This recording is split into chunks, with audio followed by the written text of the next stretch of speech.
Okay. Well, I know I'm extremely late this week, but yeah, I haven't looked at. I don't know if the new chapter's out yet. I haven't looked at the spoilers either, just because I didn't want to ruin this review by spoiling what comes next. So I couldn't really speculate. But by the time you watch this, you'll probably have already read the newest chapter. I'll try to get that one out tomorrow or later tonight if it's already out. So I'll check after this. But for this one, I'll just start from the cover story this week, because the cover story actually was pretty intense there with who's who practicing sword throwing at Ulti, and then I didn't know if it was implying that page one was already had already been tortured, or that he tried to kill him. I doubt that Oda would kill page one off screen on a cover story, but who knows? We have so many characters at this point, and he's been ramping up as we get closer to the end game. But yeah, I know it's been Yamato's journey as they repeat. Was that Odin's journey from way back when? So it hasn't really been much to talk about until now, I feel like, because that was a pretty dark one. But kicking off into this chapter, I'll start with the Gabon stuff since that was first. And he's a lot more badass than I was expecting. I feel like compared to Rayleigh, he may be more put together. I don't know if put together is the right word, but obviously I assume Rayleigh was stronger back in the day, but I don't know. Gabon just he doesn't mince words. He just jumps into it, and then he really went for Luffy there. I liked how Zoro jumped in right away to block his attack when he destroyed the tower, but it really reminded me that Zoro can turn that switch real fast to protect his captain. So I always like those moments to remind us of their bond and everything. And then and all that was with a key in the beginning. I forgot I was going to comment on that. They shoved that key into Luffy's mouth. I was giggling at that. But I now I assume that Gabon's gonna be the one that goes, and I mean, I don't know if we'll see him die to the Gods Knights, or I mean, I feel like he'll fend them off for a while since his kid's over there and everything. So I assume that Luffy's gonna go towards Loki and go free Loki after this, and Gabon's gonna go over there and help the others defend against our new Gods Knights that have come in. But I do like how Gabon knew exactly. I feel like I'm saying his name wrong, but I feel like I liked a lot that he knew exactly what Luffy's form meant when he saw it, and I think we'll get a lot more insight into Laugh Tale and everything before the end of this chapter. I think it was pretty obvious at the end of the chapter. I'll comment on that first before I comment on the Gods Knights, that we're going to get a lot more insight into God's Valley, since he commented on making this a game. So obviously we're going to get a better idea of exactly what kind of game, how that played out. I mean, we know how horrifying it was based on Kuma's backstory, but we'll probably get more insight from maybe the other Gods Knights' perspectives of what went on during that incident, since we only saw Kuma's parts in it so far.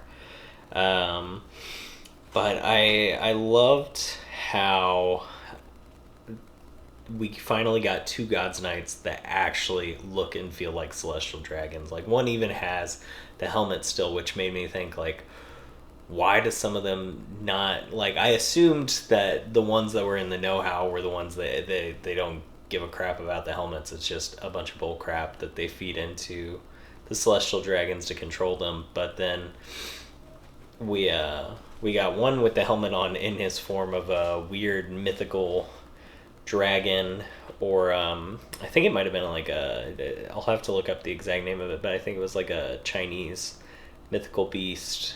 But I might be wrong there on that one, since the Gorosei were yokai, so this one may be a yokai too. I'm not too familiar with their mythology and everything, but it looked a lot like one of the mounts or dragons that were in that Mists of Pandaria back when I played that way back when. Although I guess it's re-released now. But anyways, that's off topic.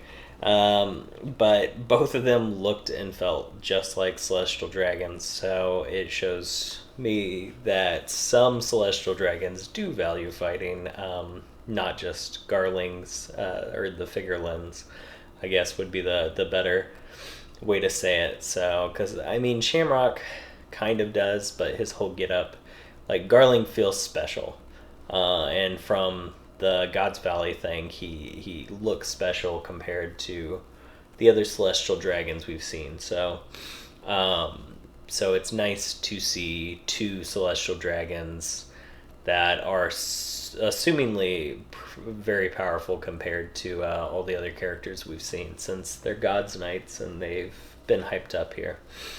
But they also feel a lot different from Gunko, which makes me wonder if Gunko is like a slave who stood out loyalty-wise. I mean, she very much values Shamrock, so maybe she has served the... I don't know what words to use. It's just, it's a disgusting power structure, so it's hard to dick around the subject of what it is, but I don't know. She doesn't feel like a celestial dragon or look the same get up to me.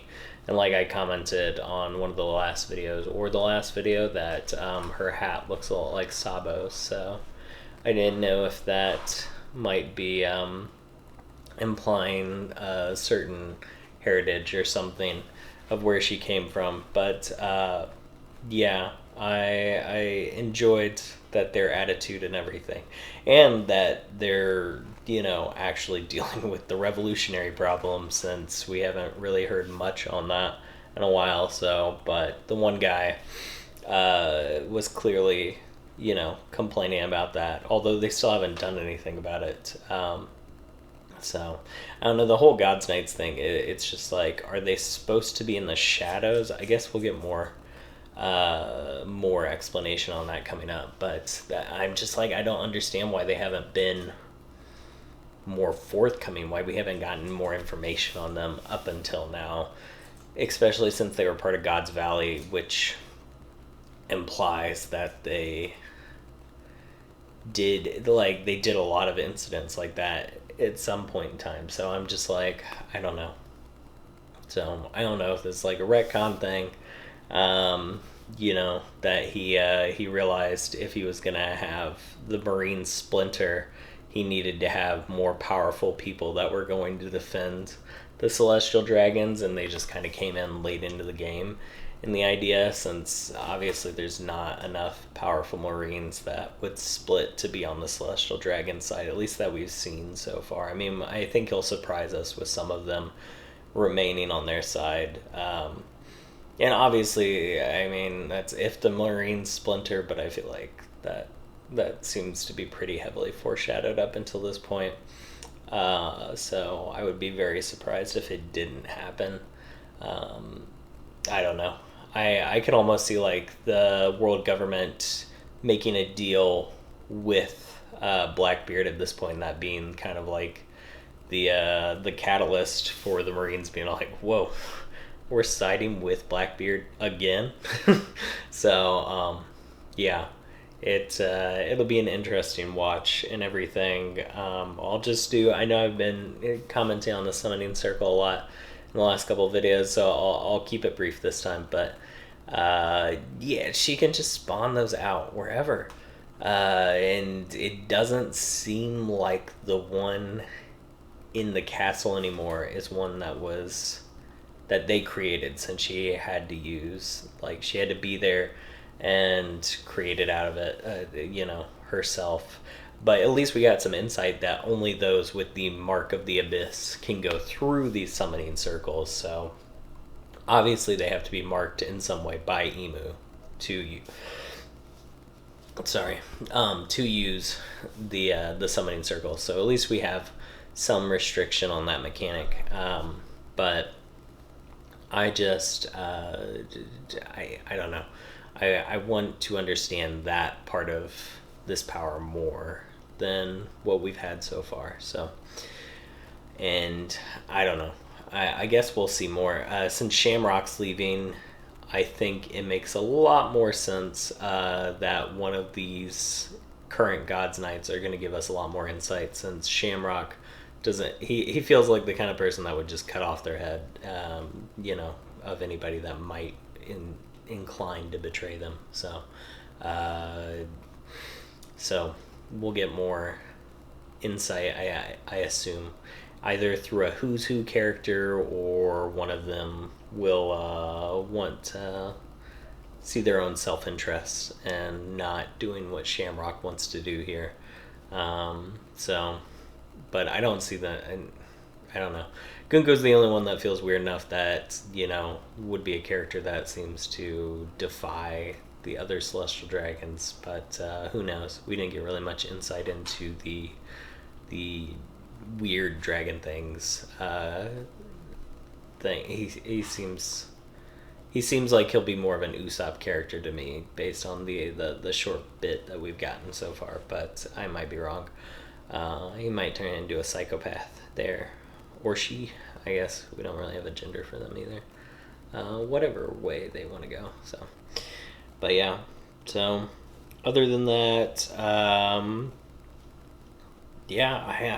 can't speculate on it. Like I said before, it feels like this arc, I guess, is moving fast. So, we're probably going to get some kind of confrontation this chapter, unless they focus solely on what Luffy and his group are going to find in the castle, which might be the case. But just based on how this arc's been going, I don't see him spending a whole chapter. I feel like half the chapter is going to be